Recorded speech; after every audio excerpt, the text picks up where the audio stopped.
Biology में आनुवंशिकता तथा जैव विकास चैप्टर में हम लोग पढ़ रहे हैं विभिन्नता के प्रकार।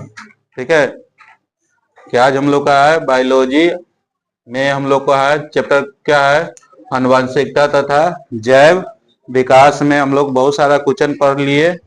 आज हम लोग पढ़ रहे हैं विभिन्नताओं के प्रकार। तो याद रखेंगे विभिन्नताओं के दो प्रकार होते हैं। विभिन्नताओं के कितनी प्रकार होती है? दो प्रकार होती है, एक जननिक और दूसरा कायिक। एक जननिक, दूसरा कायिक, जर्मेनल और एस्टोमिक। ठीक है, हम लोग जानते हैं जननिक विभिन्नताएं क्या है। ठीक है, जननिक विभिन्नताएं क्या है?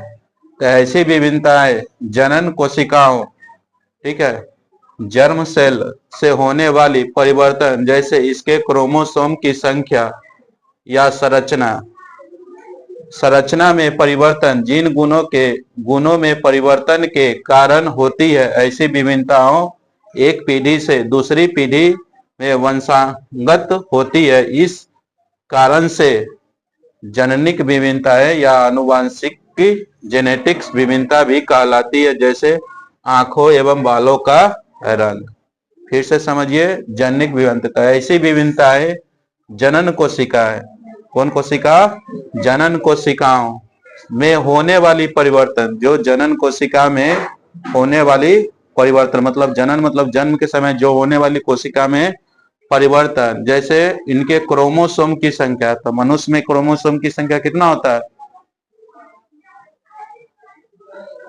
अरे मनुष्य में क्रोमोसोम की संख्या कितना होता है? तो 23 जोड़ी, या उसी को बोलते हैं गुणसूत्र। ठीक है, तो कितना जोड़ी होता है? क्रोमोसोम की संख्या या संरचना में परिवर्तन, मतलब गुणसूत्र की संरचना में या क्रोमोसोम की संरचना में परिवर्तन, जिन गुणों में परिवर्तन के कारण होती है। ऐसी विभिन्नता एक पीढ़ी से दूसरी पीढ़ी में वंशागत होती है। एक पीढ़ी से लेकर दूसरी पीढ़ी में क्या होता है आपका? वंशानुगत होता है। वंशानुगत मतलब वंश से चलता रहता है। इस कारण से जननिक विभिन्नताएं आनुवंशिकी विभिन्नता भी कहलाती है, जैसे आंखों एवं बालों का रंग।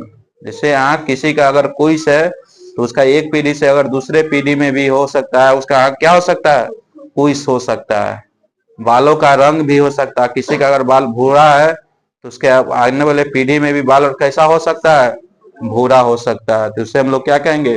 जननिक विभिन्नता है।